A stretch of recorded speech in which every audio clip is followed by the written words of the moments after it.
touchdowns. They were a juggernaut damn near. So I'm looking at the fact that Indianapolis Colts, first of all, we saw them improve immensely defensively. We saw what their offensive line was able to do in protecting Andrew Luck. We saw Andrew Luck return onto the scene, throw for over 4,500 yards, throw 39 touchdowns. They were a juggernaut damn near. So I'm looking at the fact that Mac is running the football. Mac ran the football effectively to them. I'm looking at Andrew Luck and what I expect him to be. We know what T.Y. Hilton can do. You got Justin Houston to come on there. They picked him up in free agency. Funches from Carolina is now there as well. So I'm looking at the combination. You've improved your passing game. You've improved defensively. You still got your offensive line intact. Andrew Luck's got that year back where the rust is no longer a concern. You've got a decent running game as well. And I think, I believe in Frank Wright. He's already proved himself as a Super Bowl caliber coach for what he did there. And I'm just of the mindset that Indianapolis.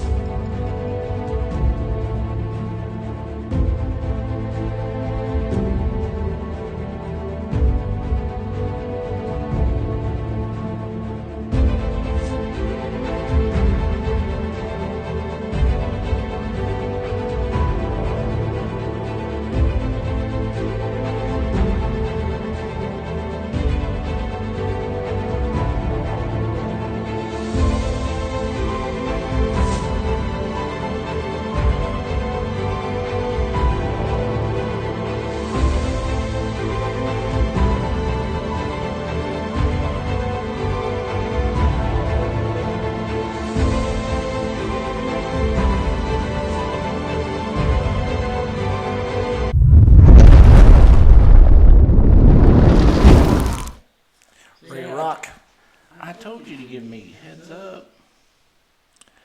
Still doing all this phone thing crap.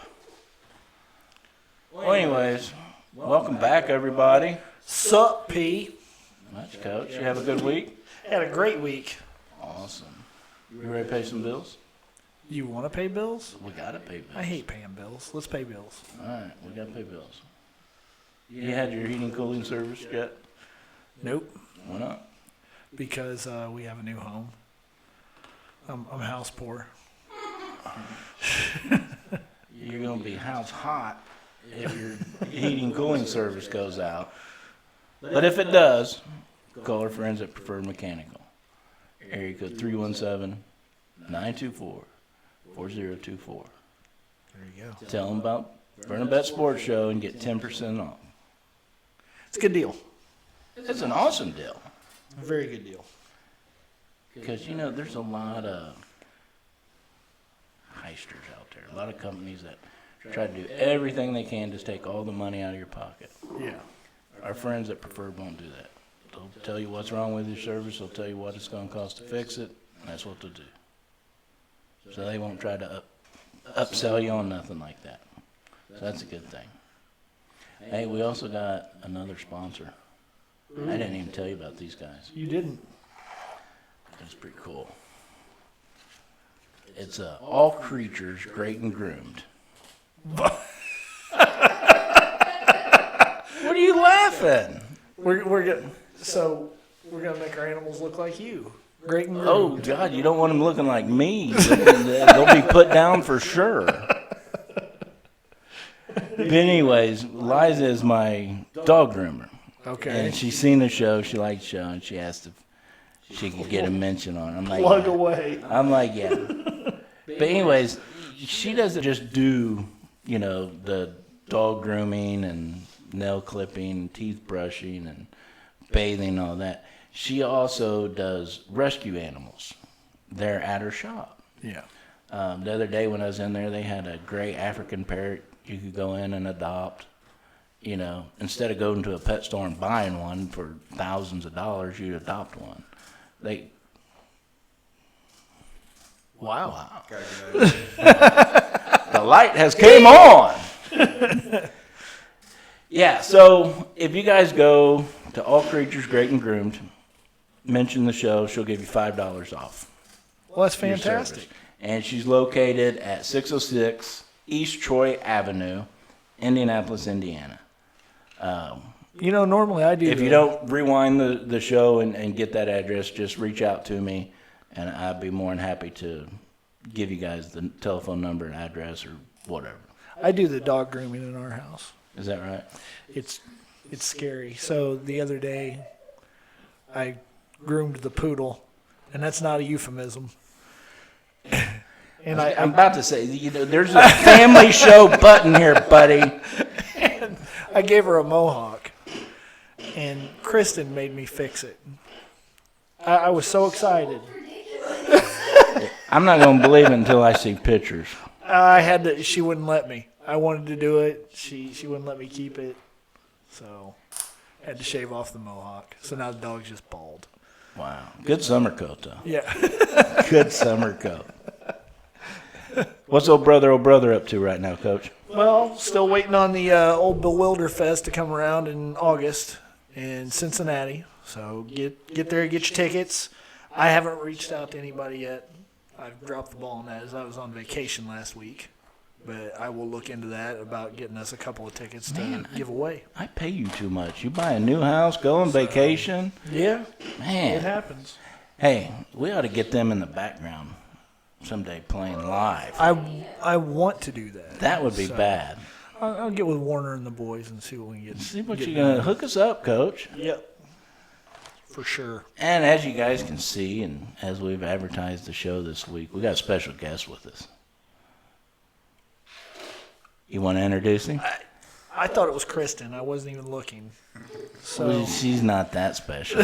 But anyways, we've got a writer for the Indianapolis Colts here, Jake Arthur.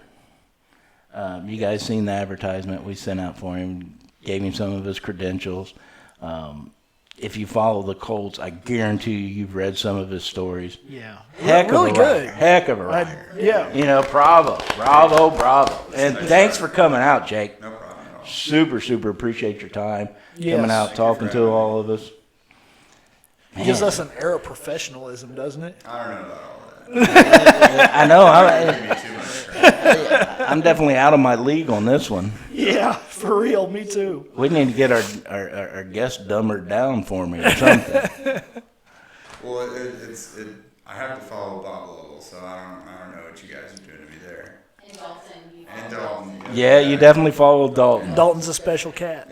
Dalton's awesome, man. Sure is, yeah. That dude puts in some time and Our football his savant. craft. I know it, yeah. And I'm sure I you. work with him directly. That cat wants it.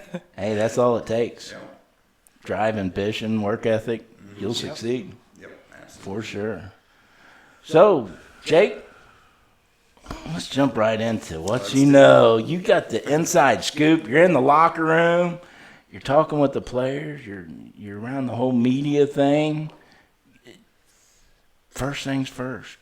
Is Andrew Luck going to be okay? He's going to be all right. I know anything with him after what happened in 2017 is going to sound the alarms, but they just are being precautious. It's better to take care of this now. I mean, it's unfortunate that it's an injury in the first place, but it's better to take care of it now and let it fully heal in the off season rather than force anything and let it linger throughout the season. I don't know if you guys remember, but it was either Peyton Manning's last or second to last season in Denver. He had, I think, a calf injury that they said just bothered him all year and really affected how he played. And Coach Reich has said he's dealt with that injury before as well when he was playing. And if you don't take care of it and let it heal, then it can be a problem. Now, I see a lot of people getting really, really worried about this injury because, sports fans are sports fans and they watch other sports. And big name Kevin Durant is, just went through this, put him down. He had to have Achilles surgery. The rumors that they brought him back too early and things like that. Yeah, I can't compare the injuries at all because I have no idea what the specifics of either of them. But, I mean, all the more reason to let it heal, am I right? Yeah, Definitely. for real. Definitely. And, it's not like he's coming back from a year and a half off. No. Like he did last season. And look what he did last season. He lit it up. Well, and if you look, this guy Man. knows the offense. He's what, 5th, 6th year in the league now. 2012, I think this is can't count that high. Yeah, me either. I'd have to start using a second hand, and But I think putting that kind of stress on I hate to say a minor injury at this point. It's a calf strain. It's not sprain. It's not pulled muscle. It's not torn muscle. Let it rest. Yeah. I mean, if you can go and all you have to do to let it heal is to just not use it, then don't use Yeah, it. Coach Reich has said if they had a game, I mean, it's obviously the off season, so there's so much that has to go in first. But if they hypothetically had a game this week, he'd be playing. Yeah. This is the second year in the system. It's not like he's learning the system. Andrew has a big part in what goes into the offensive system, anyways. That really is a collaborative quarterback room between all the quarterbacks. You got Marcus Brady as well, Coach Wright, Nick Sirianni. It's collaborative. They want to know what works best for Andrew in that offense, because why force things on a player if he's not comfortable with it? They want to know what he likes. Well, these are all known commodities at this point. So again, why put any added strain onto it? Yeah, exactly. Yeah. We've had other good news today, though, as far as Colts go. That's some big news. Yeah, Kenny Moore getting a 4-year extension. Do you know anything about the numbers on that yet? I saw reports just from the major guys out there that it's in the neighborhood of it's around 28 to 30 million. Could potentially be up to 34 with incentives mixed in up to 34. That's unofficial. That's just what I've seen on Twitter, but it reportedly makes him the highest paid nickel corner in the league, which is honestly it's well deserved. Oh, I think so, definitely. I mean, when you go really thinking about that position, I mean, in the past, it's usually reserved for that young up-and-coming corner that's trying to learn his spot, or you've got a guy that toward the ends of his career it was played down. I think that position's actually starting to play a bigger role in the NFL, especially, I would say, since Seattle won their Super Bowl. And it seems like putting a dollar value on that and actually making that a valuable part of your team now at this point, I think it's important. And Kenny Moore's fantastic at that job. You know what I like most about this story? Is Kenny Moore was picked up by the Patriots, undrafted free agent. Yeah. And he was let go. The Colts pick him up, And we scraped and him up he's off just the floor. friggin' dynamite. Love it. And I'm just sitting here picturing Bill Belichick or Bill Cheetah just going, oh no, God, I missed out on that one. I love that picture in my head. I hear you. I mean, they did have good things to say about him. They liked him as a player. I just think it was a numbers game. And although they probably wanted to keep him, they just didn't have room on the roster when it came to preseason roster cuts. They may have even tried to put him on the practice squad, but the Colts saw enough in there. Honestly, it was something of a long shot for him to even get on the Colts in the first place, because at 5'9", he doesn't really meet size parameters.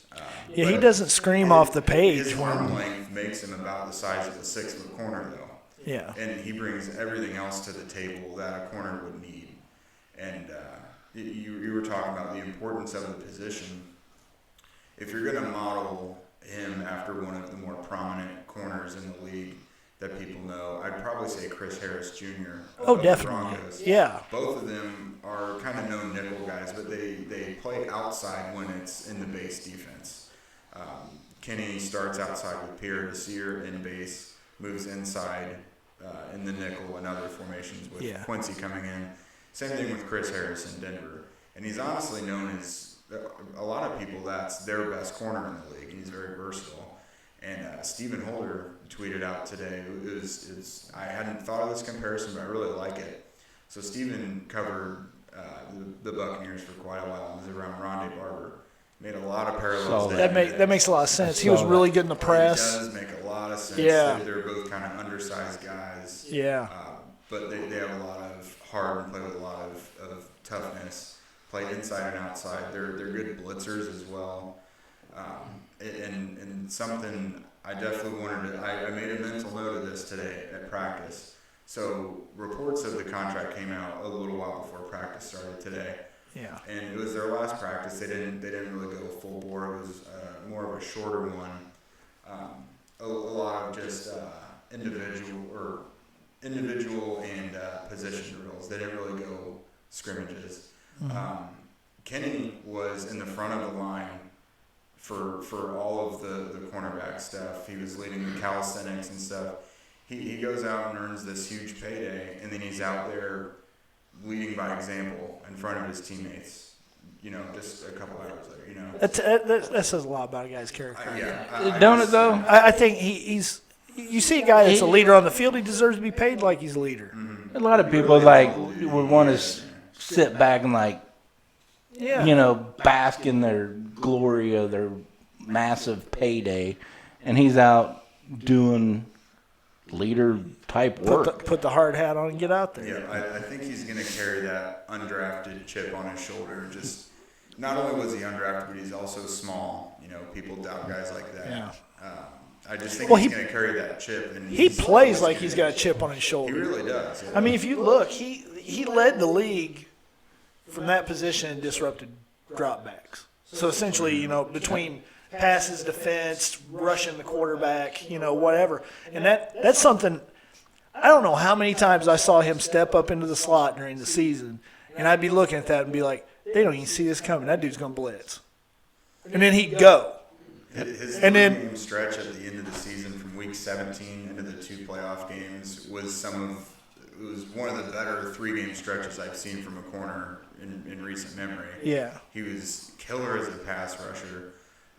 The 2 interceptions he had week 17 and then the wild card round, he completely baited Marcus Mariota and Deshaun Watson into those throws. Definitely, he disguised himself and cut on the ball as they were throwing. That shows a guy who's comfortable in the defense enough to where he's not just learned it, but now he is ad-libbing inside of it. Yeah. And he's able to manipulate quarterbacks with his comfortability in that scheme. He's starting, and it's only going to get better. He's starting to play his game. Yeah. Well, and that leads to. And I mean, look at Darius Leonard. That's what made him stand out last year. Is he had the freedom to play his game within the defense. Well, this defense, and it's even. I don't mean to interrupt, but it's even going to get better for him with the edge rushers that we're bringing in with Houston. And the defensive line, the way they're stacking that up, he's just going to be a free player to run out and just create havoc all over that field. Well, talking about Kenny Moore again, and you talked about Pierre Desir. With the talent we brought in the draft this year in the defensive secondary, where do you think that leaves us up front, though? I mean, with the defense, with the secondary, I mean, we got Quincy Wilson, we've got Desir, we got Kenny Moore, we got Rock Ya-Sin, we got Marvell Tell. I mean, you look at all the defensive backs that we've brought in now. I mean, do we have enough plays to get them all on the field? That's the thing is Coach Reich said, I think yesterday, it's going to be harder to make the team this year. Yeah. They have a luxury this year of depth. The cornerbacks, honestly, might be one of the deepest groups, if not the deepest on the roster. I mean, you didn't even mention Jalen Collins, who was like a second-round pick. Yeah, and is not good. This group is really deep. Nate Hairston. Yeah, Nate Hairston. Really good nickel. He's spanking you right now, Coach. Yeah. He's spanking you. No, but I mean, for real. We're getting like 7, 8 down the depth chart right now. Yeah, and that's not even bringing up the safeties. Now, we've mentioned, another great group. Yep. we brought this up before in a show or two ago about how competitive that defense actually is. And at what point is too much competition a bad thing? Or is there a point? I don't think there is, because it's always going to result in the best man winning. I mean, In the end, it is. Yeah. But you got 2 or 3 people all fighting for that position. You know, there's going to be some heated blood. I'm not going to say bad blood, but heated blood against your competitors. Yeah, I guess that's Wait a minute, we got some. Well, Carly just piped in. So everybody say hi. Hello, Carly. Everybody say congratulations to Mr. Married Man. He is on his honeymoon, calling us from work. Came on from Jamaica. Congratulations, Carvey and Mrs. Carvey. That's dedication to the show, man. I like that. Man, we got some great fans. We got some fun fans. They're what makes this show fun. The comments we get, the questions we get, they keep you on your toes for sure. We got some awesome people. A lot of them's hitting us up. Everybody's wanting to get together and go out to training camp together as a group and get to meet everybody, you know, personally, things like that. So since you got the inside scoop and all that, we'll let you spearhead that project. I'll do what I can. Awesome. And we need to get Carvey to call in. Oh. Would you let the man enjoy his honeymoon? No. Yes. I'm sure he's enjoyed it enough by now. No, it doesn't work that way, I don't think. But anyways, Carvey, when you want to call in, just let me know. We'll see you Saturday, by the way. Yeah, if he's back. Is he going to be back? Is he back? I think he is going to be back. He coaches a women's football team, that's right. and they're in, I think, The like Columbus a division Vanguard. round or something. It's a regional championship. Yeah, regional champions. They're playing the number 1 team in the nation from Maine. They're flying all the way in from busing, driving, whatever, all the way from Maine to play at Columbus North High School. Yep. That's Do you know an what? interesting kind of setup. It seems Oh, like. I really want to go. I'm excited. A team coming all the way from Maine to play in Columbus. I don't know if you've been in touch with much of the semi-professional football world, but there's some I have dedicated seen the people out Indiana there. Tornadoes, I think. Yeah. If they're still around. Yeah, they're still around. Isn't that what Junior used to play for? Junior played for the We worked Tornadoes. with a guy that was on that team. Okay. I think he won Defensive Player of the Year one My year. dad worked Junior's with a really guy good. who was a defensive tackle for them, I think. Is that right? Yeah. That's I awesome. feel like his name was Nathan. Not. It's been a few years. There's a lot. There's a lot of former NFL guys involved in that. I played a little semi-pro back in the day. There are some good players out there, honestly. Yeah. I got my prime moment in that. I got to tackle Roosevelt Potts. There you go. It was more like he ran into me and fell over, but it wasn't like I really tackled him. That's but- on your resume now. Yeah. It's 7 o'clock. Game is at 7, and I did see the tickets are $10 for adults. So if you're going, be prepared. That's not bad. For a night out, watching some good competitive football, We're going. that's Yeah, awesome. we're gonna be there. Got to support our people. Definitely. Man, we got to get back on topic, or your wife's going to be mad. It'll be 11 o'clock. We're going to still be sitting here talking with you, Jake. No problem. I read a couple of your articles and went back. And one of them that I was interested in, you brought up one that Pro Football Focus did a NFL's all clutch team, and that we had 6 players that got picked for that team, Yeah. and none of them were named Andrew Luck. Isn't that crazy? Yeah. It is crazy. That kind of shows you how good the rest of the roster is. And if I'm not mistaken, 4 of those players were rookies. Yeah, Nyheim Hines, Braden Smith, Quentin Nelson, and Darius Leonard. Yeah. I thought that was good. And for those that made like Pro Football Focus's second team, I went in and just kind of looked at my own stats and included overtime. The criteria was fourth quarter, and again I added overtime in games that were 7 points or less, and those guys were clutch. The people at Pro Football Focus really do their homework on that stuff. That is a trip. Yeah. I love that article. Now, I got to back you guys up. We were talking about how competitive this team is, how deep this team is. And nobody brings up the fact that we still got a wad of cash and salary cap that hasn't been spent yet. And at the beginning of free agency, everybody, I'm not going to say everybody, but a lot of people were screaming at Ballard, to go out, get the shiny star athlete, Throw some Brown, money. Throw some money at Sue. Bell, Throw some money at McCoy. Right. But look what this man has done. Yes. Look at the depth that we're all talking about now. Look at the competition that we're all talking about now. And still look at all the money that he still has to pay his players like he says he's going to.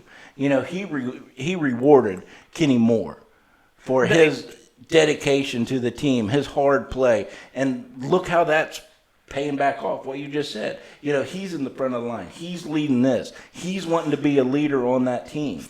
To me, that's that's how you make championship teams. You get the depth, you keep it. Yeah. I totally agree. And don't take me wrong. I would have loved to have Le'Veon Bell. And I was one of the ones hoping, that Ballard goes after him.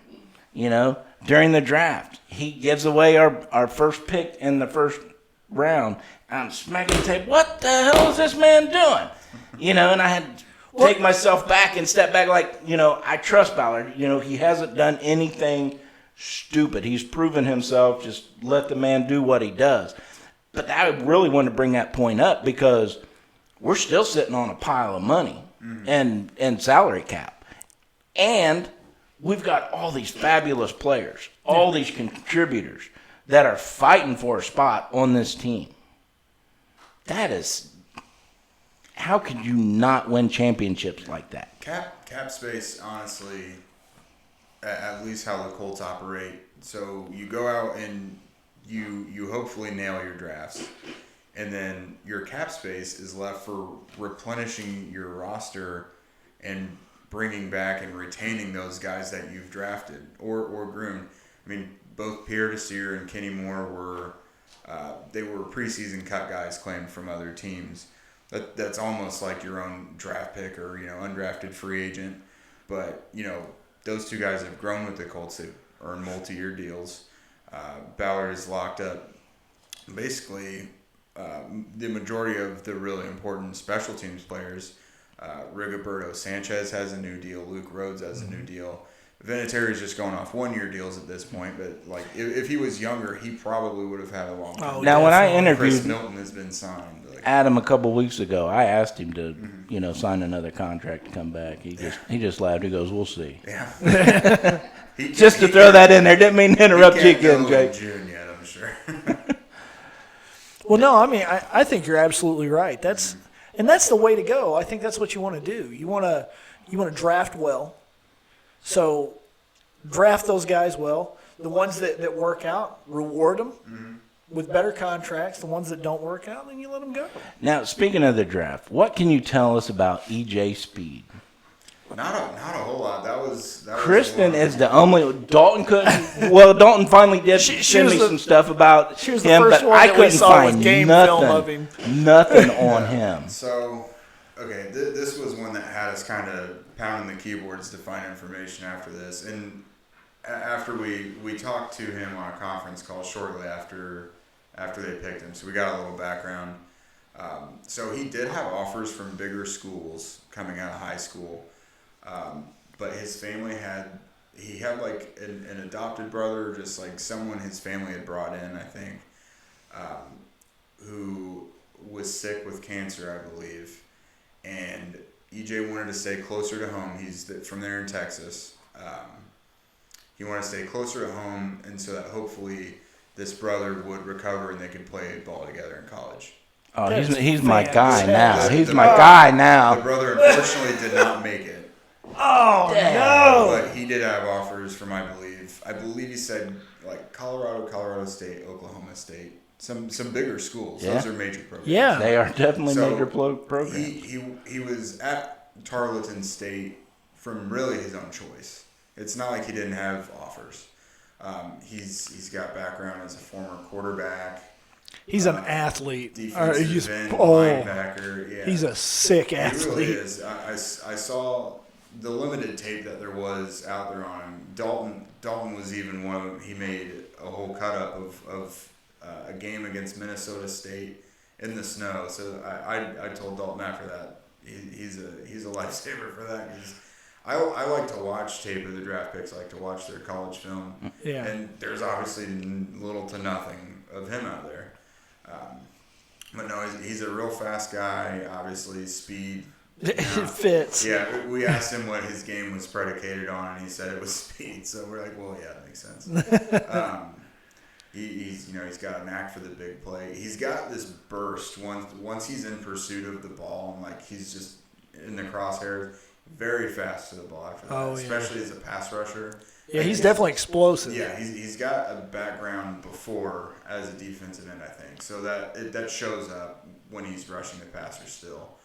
But I mean, he's kind of just blended into the crowd so far this offseason. We'll probably see a bit more during training camp, I'm sure.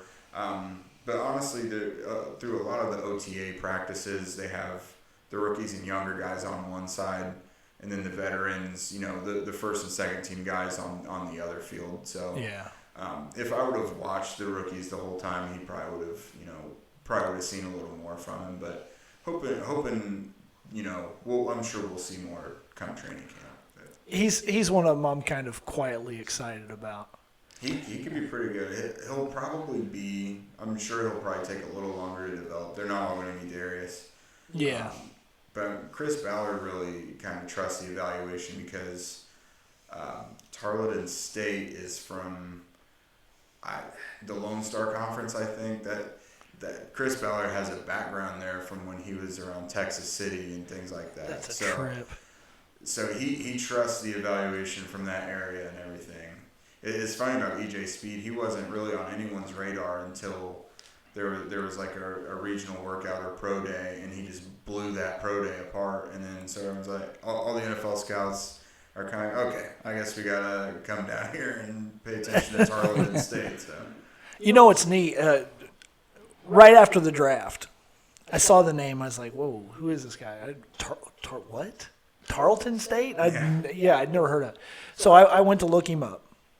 And the only thing I found, because I looked on just Googled him, the only thing I found was a promotional video of Tarleton State trying to get a new stadium. So they've got him on there trying to explain why Tarleton State should get a new football stadium. And that was it. And for like a week, that was it. And then I found a high school video of him, and I wasn't even sure it was him because it was a quarterback. Yeah. And, man, you talk about just getting out there and playing some football. He made some people look silly at that position. But, I mean, it was at high school. Mm-hmm. And then shortly after that, Kristen found some game tape on him, and he blew me away. He looked like a man amongst boys in that conference. When he flashes out there, he really flashed. I think at the very least you're looking at probably a really good special teams player. I think he's got some good potential. Oh, I'd want him on my punt block team. Yeah, absolutely. He told us he really likes special teams as well. Because I asked him if he had a special teams background, because he was like, it seemed like he was like the third or fourth linebacker they'd added, Yeah. Obviously only two, sometimes three for them are on the field at once. So special teams is obviously going to be something they're going to look at, and he's more than willing. And I think he's got the makeup of someone who could be a really good special teams player. Yeah, he looks like he's got it in his DNA. Yeah. That's mind blowing. Getting you excited for him? It does. It really does. I mean, because what she sent, the videos she sent, I'm just looking at this guy like, why is he there? Mm-hmm. Why isn't he at Ohio State? Why isn't he at Notre Dame? Why isn't he at Michigan? Yeah. Why isn't he at Alabama? He's got the talent. Yeah. And then to learn how he went from quarterback to defensive end to corner, that is just pure athleticism. Well, and that says something about him, too. He's a versatile athlete. And that means if he's played all those positions, he understands the sport. Yeah, absolutely. Knows it inside and out. Yeah. Mm-hmm. And again, this fits back into the Chris Ballard and Frank Reich philosophy of what comes first with an athlete. I mean, obviously he's got great character, just by the story you told us. I mean, I about got a tear in my eye hearing that. I know. I didn't know that. It doesn't take Oh, it does. Yeah, I cry at Downey commercials. So, but We all do something.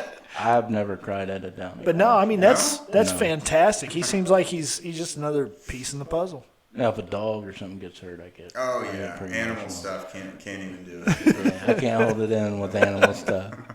You don't like the little snuggle bear? No, Oh, he's sweet. not really.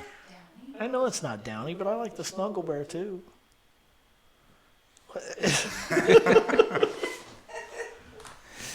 Well, we got off track again. Unexpected That's turn. okay. That's all right. That's what makes this show fun. I mean, we love to talk sports. We love to talk about our Colts. But we just like to laugh, have fun. I mean, there's so much seriousness, so much tension, it seems like, negative tension. And some of the, you watch some of the ESPN people and things like that. It just puts me in a bad mood, and I love sports. Sports has always brought positive things to my life, and I don't want to have a show where we're negative and just No, I don't want to mess cussing with at that each other. Oh, you're wrong. You're stupid. Oh no, what are you talking about? You don't know. I don't want that. If you're on social media, that's what your day is filled with already. Yeah. Yeah. And unfortunately, that's It a happens. lot of my businesses, revolves around social media. But you can still have fun with it. You can still be positive with it. Big report when KD went down this last game, and the Toronto fans were cheering and going nuts. I'm not gonna lie, that made me sick. See, it didn't me, because what I've seen, the most of it, they were showing clips of people in a bar that were cheering because he went down. Well, first of all, they're in a bar drinking. That's not going to show somebody's true character. No. Now, did they need to really cheer that hard because he went down? No, but I get it. Just like if Tom Brady goes down on the field and he's helped off the field, I guarantee you I'm clapping. Guarantee it. Now, I don't want nobody hurt, and I'm not going to pray that somebody gets hurt by no means. But I get it. I can see it because those people are threats to your winning tradition. And when they go down, hey, that's a good thing for your team. Maybe that's where I'm gonna cut from a little bit of a different cloth on that. As far as anytime I was out there competing, I'm sorry. I want your best guy out there 100% so I can beat your ass while you're 100%. Coach. But that's You listen to this potty mouth. no, really. No, I get that. Yeah. I'm talking from a fan's perspective. But if you've seen what Lowry did and some of the other Toronto players, they're like, no, what are you guys doing? Well, you know what I mean? yeah. And then they brought the fan base back to, reality, like, hey, this is a human being. Yeah.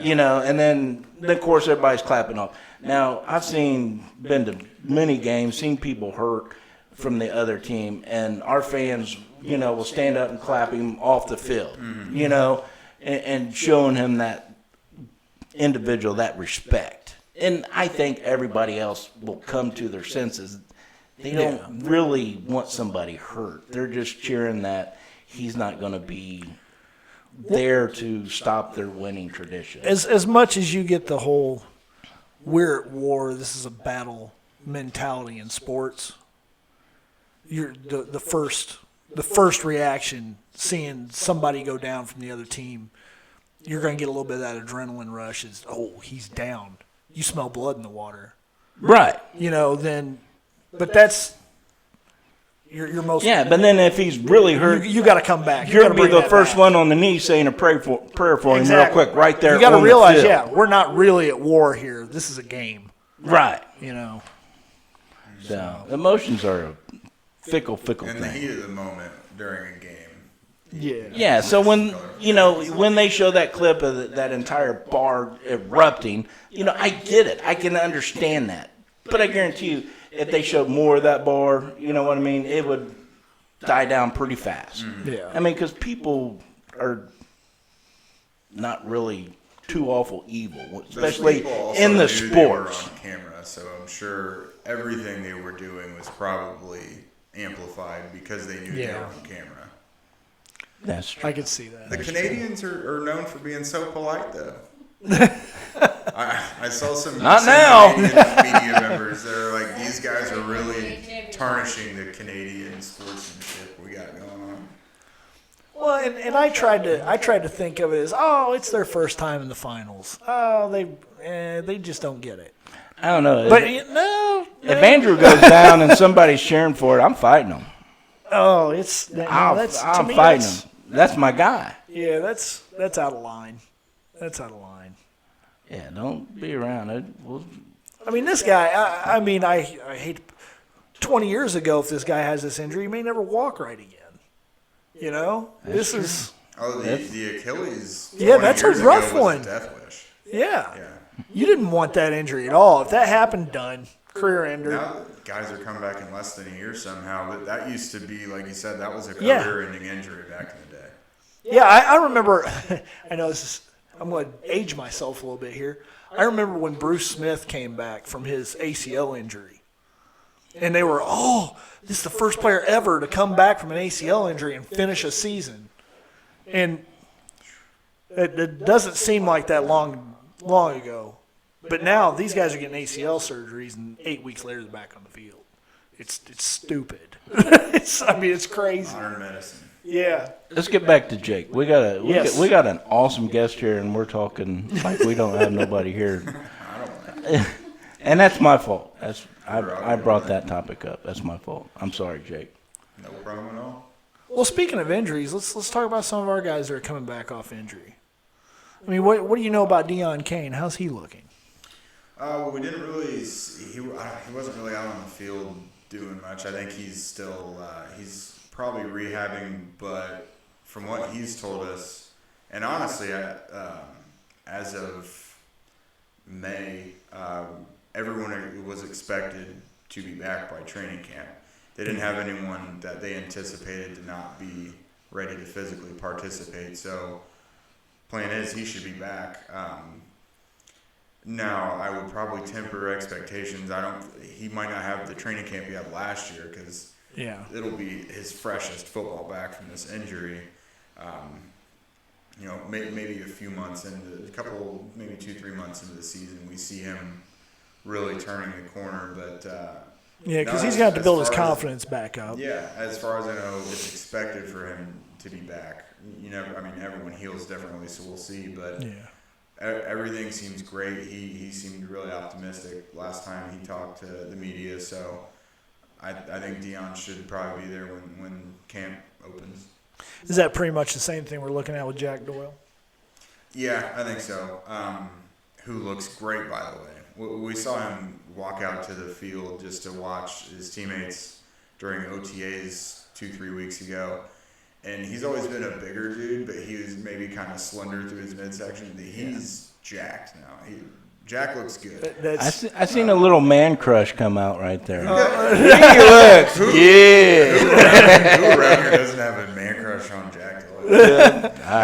Point well taken. I tell you what, to me, he's one of the guys that's coming back this year that I think nobody's paying attention to him. Eric Ebron kind of blew everybody away last year. The fans, I'll be honest with you, I think some fans might have forgotten about him a little bit. People remember that he's one of the most dependable players on the entire team. Oh, I'm telling you, I can't wait to see him back on the field and have them in that 2 tight end set. Honestly, 3. Mo Alley-Cox looks great. He's so athletic. He's starting to become a sum of his parts. Honestly, that's looking fantastic. very good. That's good to hear that. Now, you do a lot of stuff with fantasy.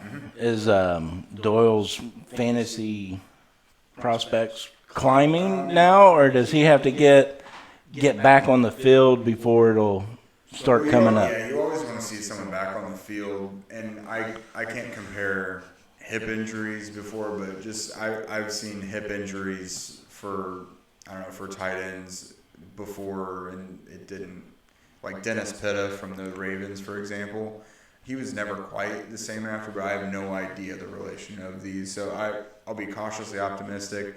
I have no reason to think he won't be good. He had the hip and the kidney. The hip was honestly, that was earlier in the season, and he came back from it. So I haven't heard anything, why guys wouldn't come back and be just fine. But There you go. I'm glad to hear he's coming back looking good, though. Pick him up in your fantasy league under the radar right now. I didn't answer your fantasy question. No, so, with anyone returning from an injury, you want to see them first. But I would say if he comes back and he's himself, then his fantasy stock will probably remain really similar to what it was. He's not a yards guy, and he doesn't even get a ton of touchdowns, but he gets a lot of catches because he's a dependable security blanket for the quarterback, even when Jacoby was out there. So if you're in PPR fantasy leagues, he's definitely someone to look after, someone you can start every week, even in a flex spot. But if you're looking for yards or touchdowns, obviously Ebron is your guy. But Jack is going to give you those consistent catch numbers every week. 10 catch, 90-yard day. Yeah, it's really a 10-yard average. Yeah. He's usually solidly going to get you those 8 catch for 65-yard games. Like it's money for him every week. And first down usually comes in with those catches. He's a big first down guy. Yeah, he's the best possession weapon they've had since Reggie Wayne, in my opinion. Yeah, I'd agree a guy with that moves the chains. He's the most dependable one they've had since Reggie. And I don't include T.Y. in that just because T.Y. does so much. He stretches the field too. A lot of his yards come downfield as well. He can do everything. But guys like Jack and Reggie, they were chain movers at the core. Yeah. Well, staying with receivers, have you had a chance to analyze Campbell? Paris Campbell, he's looked pretty good so far. About what you would expect. He took an end around yesterday that just really makes you look forward to how they're going to use him come the season. He was already about 5 yards upfield by the time the defense could even really get their bearings about, he's got the ball. It was an end around. And so the speed he's going to bring to the team and the ways they're going to be able to use him, I think that's pretty exciting. Coach Reich really wanted an emphasis moving forward on yards after the catch. And if Campbell brings nothing else, he's going to bring yards after the catch. So I think he'll probably be the rookie that fans endear themselves with the most. Just because as a receiver, the ball in his hand. Right. And I think he's going to make plays with it. So. Get a lot more spotlight than all the others. And I imagine he'll be competing for punt and kick return duties. He's been in the rotation this spring so far. You never know how it's going to play out. But if he winds up as the punt or kickoff returner, that's going to add a whole nother dangerous element. And he can take the ball the distance on that. So, well, I tell you what, I'm excited to see. I want to see a package with him and Hilton and Nyheim Hines on the field at the same time. I agree. Oh, good Lord! You talk about peeling the cap off of a defense. Yeah. Coach Wright said it. This is going to be a dangerous offense. I think the things they could do, disguising the intentions of Campbell and Nyheim Hines on any given play in certain packages could be devastating for defenses because both of those guys can line up in the backfield or slot or split outside at receiver. And so the things they'll be able to do in disguise with those two, it's not going to be fair. They're gonna this offense. If everyone is healthy at once, there's nothing this offense can't do. They have a wrinkle for everything. I was really sitting back trying to look at a weak spot on that Colts offense this year. And, when you start looking, well, maybe right guard. No, not really. Maybe a second. No, not second tight end. we start getting down. It's like, okay, well, maybe our fourth wide receiver isn't that good. Or if you're looking at weaknesses on the offense, you almost have to say that some of the receivers are unproven. yeah. And that, like, if that's what you're saying the weakness is, then that's an awesome weakness to have. Yes, They it have really tons is. of potential. They're just unproven. Yeah, That's an okay weakness in my opinion. I'll take it. Yeah. I tell you what excites me is, you see Quentin Nelson wearing that hat that says "Run the damn ball," Yeah. and then I seen a report where Andrew Luck was wearing it around and everything. And I know Coach Wright has talked about establishing the running game even more. To me, looking at that offense, and I'm not the offensive-minded player or fan, but looking at that offense, I'm excited to see how he manages each game between the run and the pass with the entire package he has now. It's very balanced. I am never know what so they're gonna excited to see what the heck he does with it all. Yeah. I'm like, because there's so many, it's endless possibilities on that offense now. That's what I'm saying. That they have an ability to do anything, and just imagine you're always going to face a team or two during a season that their defense is just performing terribly. Like we could see a 50-point game. We just don't know. Oh, I'll be shocked if we don't see one this year. And with some of the quarterbacks they play this year, we could see some really nice shootouts. Like, I think this is going to be a very exciting, pleasing to the eye season of football to watch. Oh, I definitely agree. We got Drew Brees. We've got Mahomes Patrick again. Mahomes again. Yeah. Deshaun Watson twice. Yeah.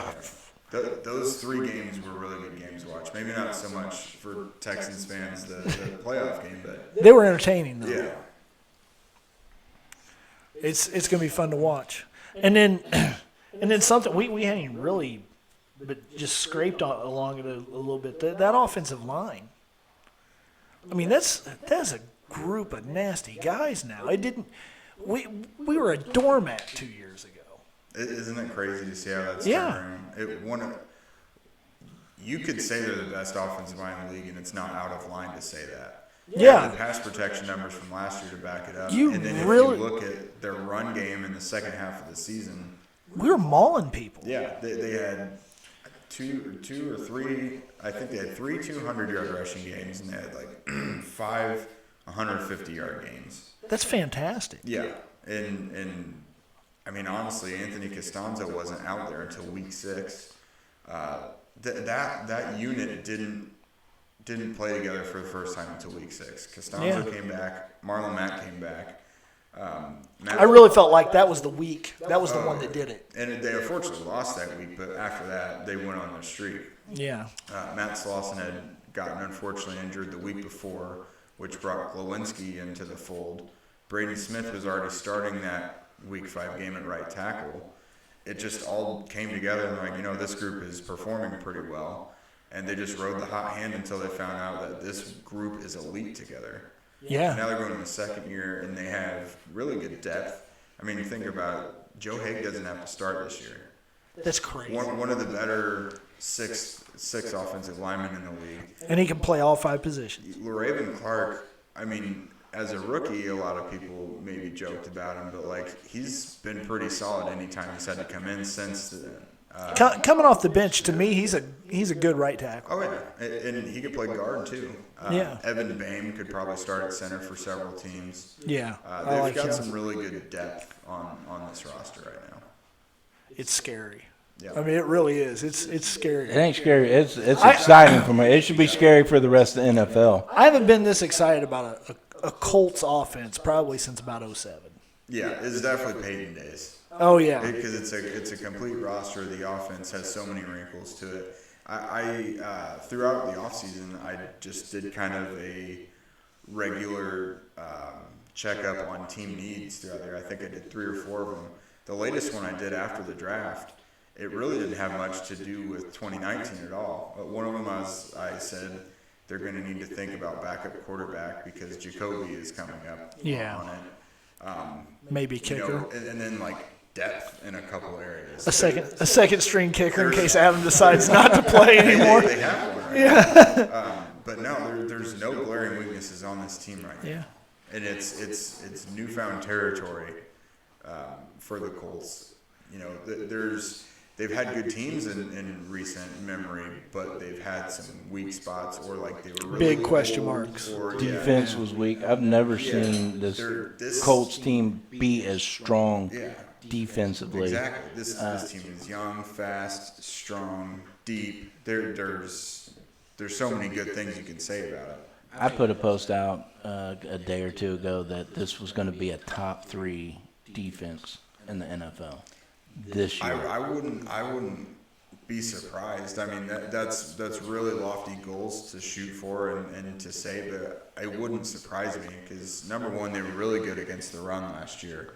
Surprisingly, in the back of my mind, I expected it to be maybe what their weakness was because they were going from the 3-4 to the 4-3 with a lot of undersized but fast guys. It turned out that defensive line wreaking havoc. If the defensive line wasn't altering the running back's route, the linebackers coming in and cleaning everything up.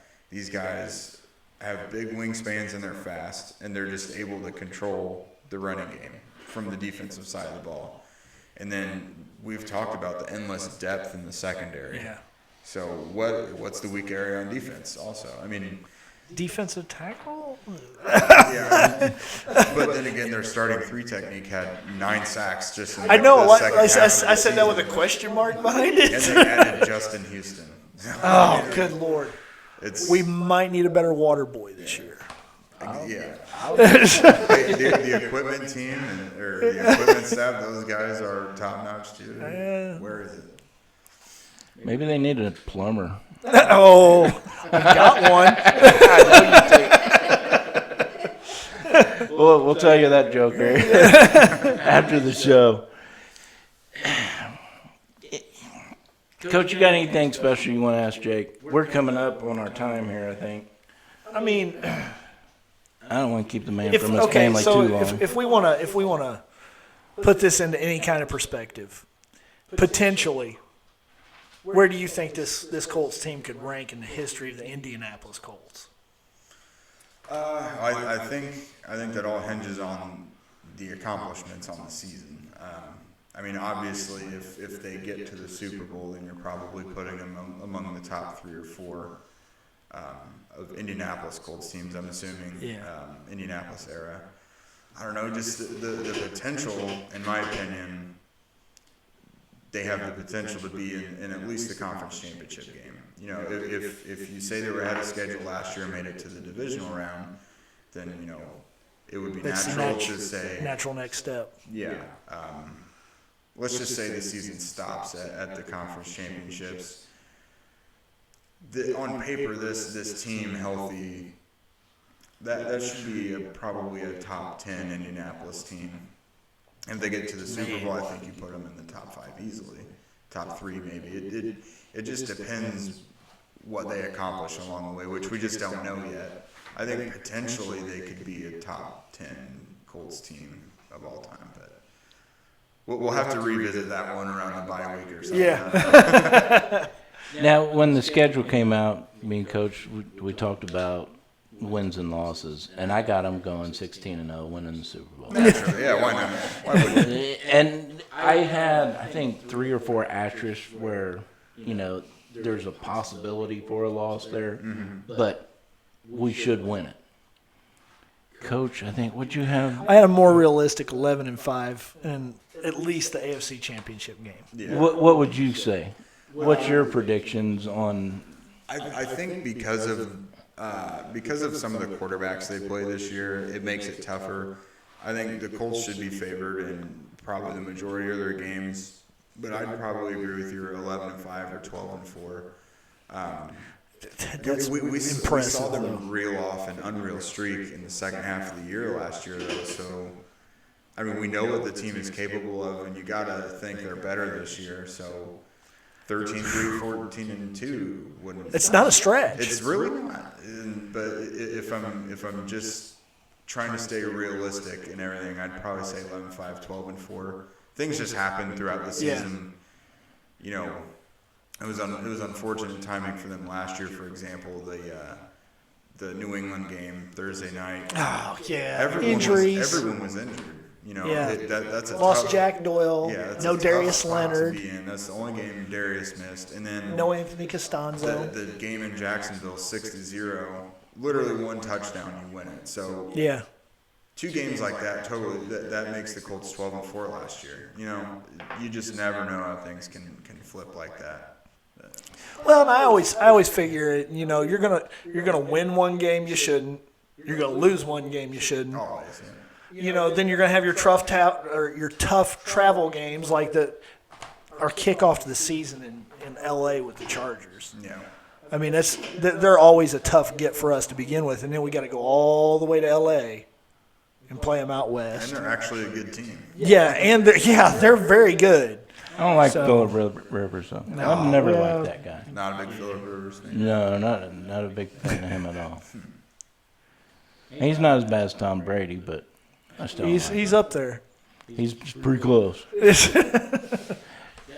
I think the difference to me with everything that I'm seeing from past Colts teams, you know, Peyton Manning era, things like that, is the talent of the defense.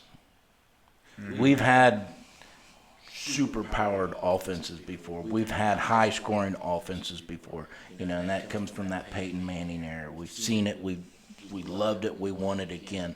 We've got it. Yeah. Well, think about what But now we've got that defense.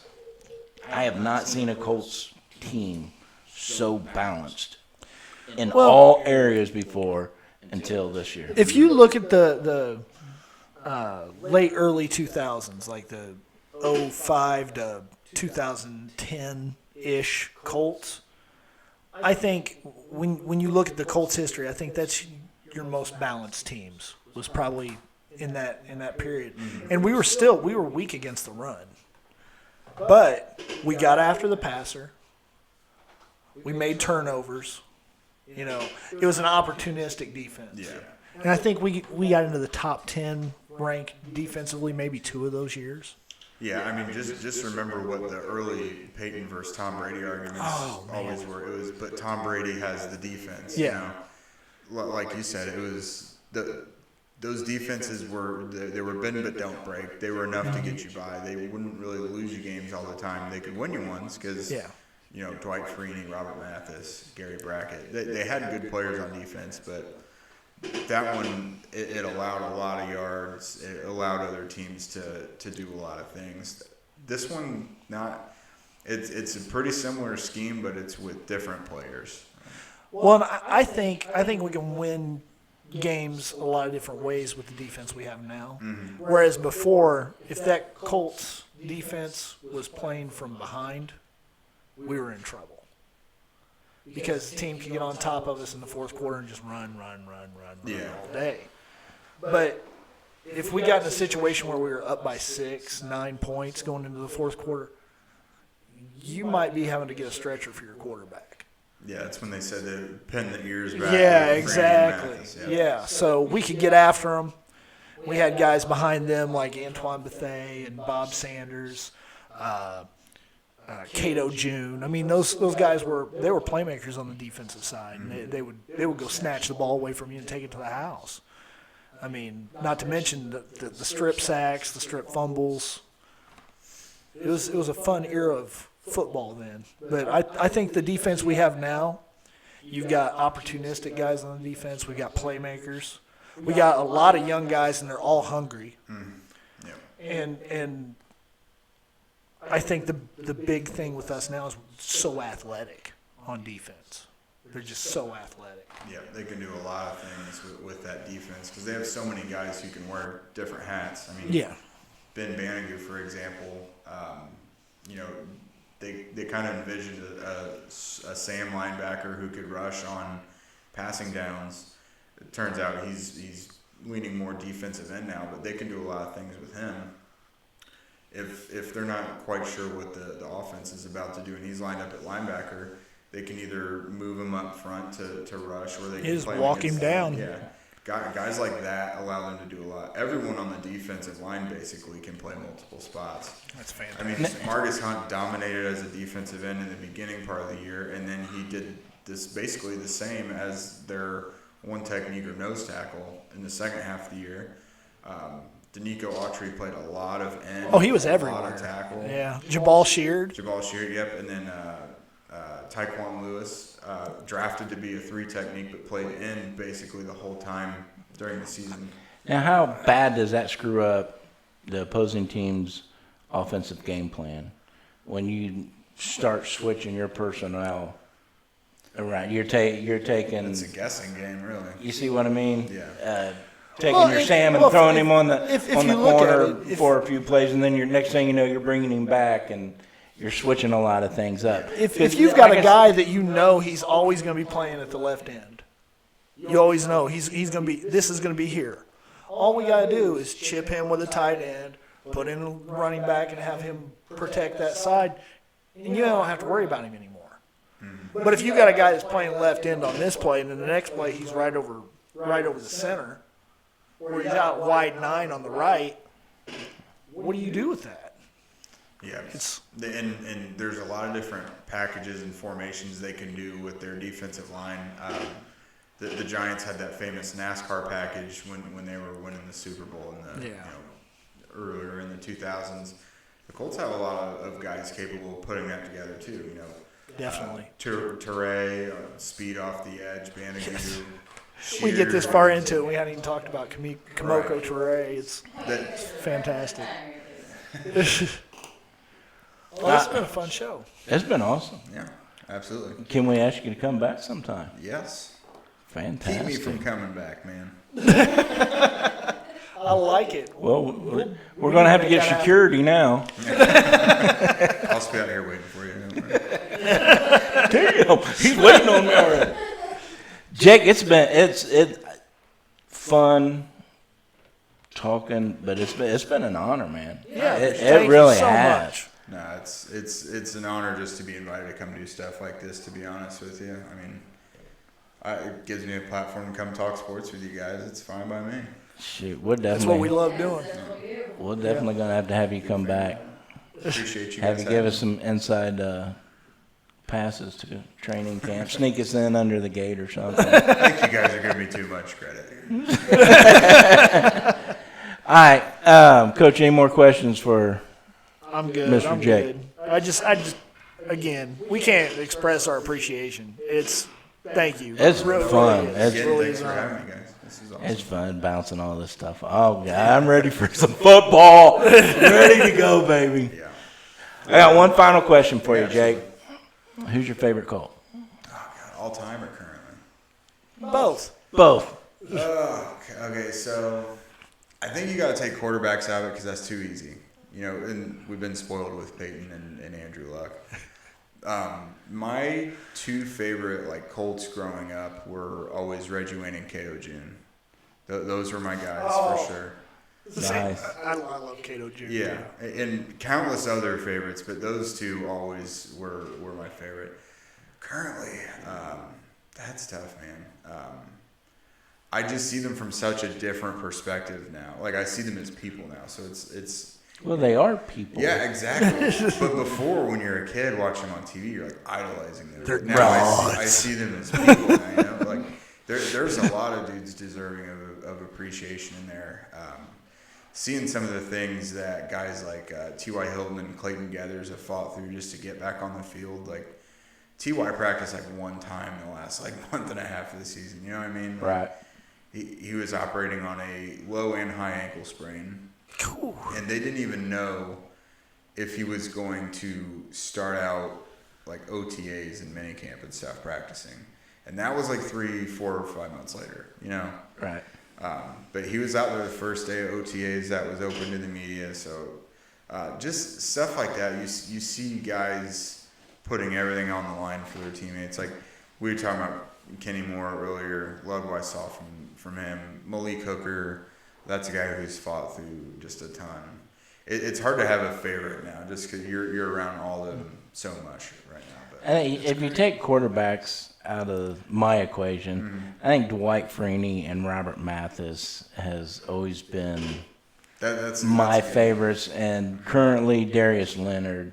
Oh yeah. I got to meet him last year at training camp. You know, he stopped, took a couple pictures with me and my grandson. That's a good dude. Yeah. You know, and then seeing the way he plays, I mean, I just resonate with his passion, you know, for that game. And to me, that's what brings me to having favorites is, you know, when I feel a connection to their style of play versus what I used to play, and, you know, things like that. Yeah. But Dwight Freeney and Robert Mathis has always been just my guys. I mean, I don't know. Maybe I'm kind of hipster on I- this. I I like to go back to when the Colts were really bad. Show your real appreciation. Yeah, show my real appreciation for it. I remember, I want to say it was 1990. They went all the way until the week of Christmas before they scored a touchdown. That is rough. And the person that scored a touchdown was Clarence Verdun. Did you? That's a defender, is it not? No, Or he a was receiver? our punt returner. Oh, okay. So Clarence Verdun's always been one of my favorite players of all time. If you don't know about him, look him up. He was fun. They called him If you wanna CNN. go. I had a real reign. My first favorite Colts player when I first started watching was David Macklin. So random. Cornerback David Macklin. 5'9" Yeah, David that was Macklin. my first favorite Colt. And that's That's the most awesome. random one I could think of in current day. The David Thornton era Tony defense. Saragusa. Yeah. And I Oh, will yeah, the say, talking about current age stuff and being a draft nerd, I do always pride myself on this. A lot of people were like, Darius Leonard came out of nowhere. He was one of my favorite linebackers in the draft last year. And Well, good for you because I was shocked. I honestly, Sky Moore went undrafted, but I had Sky Moore and Darius Leonard ranked very closely. Yeah. And I just, because they both played pretty similar. They looked pretty similar on tape. So I kind of grouped them together. But I was happy to be in on those two dudes seemingly before most else in the Colts community. So I kind of hang my hat on that when everyone says it came out of nowhere. Well, now I got to ask another question.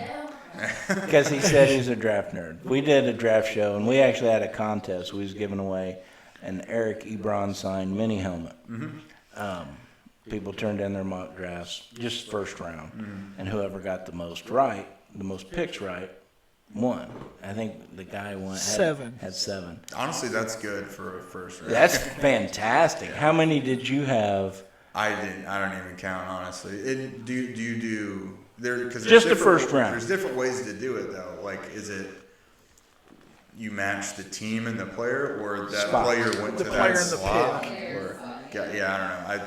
The second half of the first round went absolutely haywire. I think mine was probably, if I remember counting, I think it was in that 6 to 9 ballpark. I don't quite remember. I don't usually count them. Because then I have to get down on myself. Make a mental note. Let's do a big mock draft. I'm telling you, thing next year we need Get to have Jake a party, involved get in it. Jake and Dalton down here. I do think I hit the first 4 or 5. I think, if I'm remembering correctly, but I think I hit the first 2. I had 4. Missed a I had whole 4. bunch. I had 4 total. Picked a couple. You guys both had 14. I think so. Yeah. Yeah. there was something early on that went completely off the rail. It was Cleveland Farrell going like number 4. Yeah. Josh Allen falling out of the top 3 Yeah. screwed me up. Yeah. So yeah, Farrell. I love Cleveland Farrell, but going 4 was not something I envisioned. Late first rounds where I had it. Yeah, I had him falling to the Colts in a couple of my mocks. What's funny? I had him going to the Raiders, but I had him going at like 26 or whatever it was, 25. I don't know, whatever pick. Yeah, I remember that because you was like, "Does it still count? Does it still count?" Oh. Coach was trying to get my helmet, man. You ain't cheating, you ain't trying. Yeah, that's right. All right. Well, on that note, it was a good laugh. Yeah. You want to end it here, Great time. guys, or Jake? You got anything else you want to add? Tell everybody. Get ready for the most boring part of the NFL calendar, unfortunately.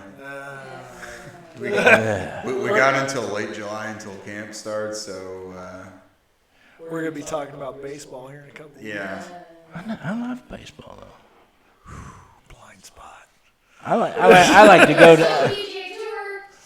Yeah, there's that.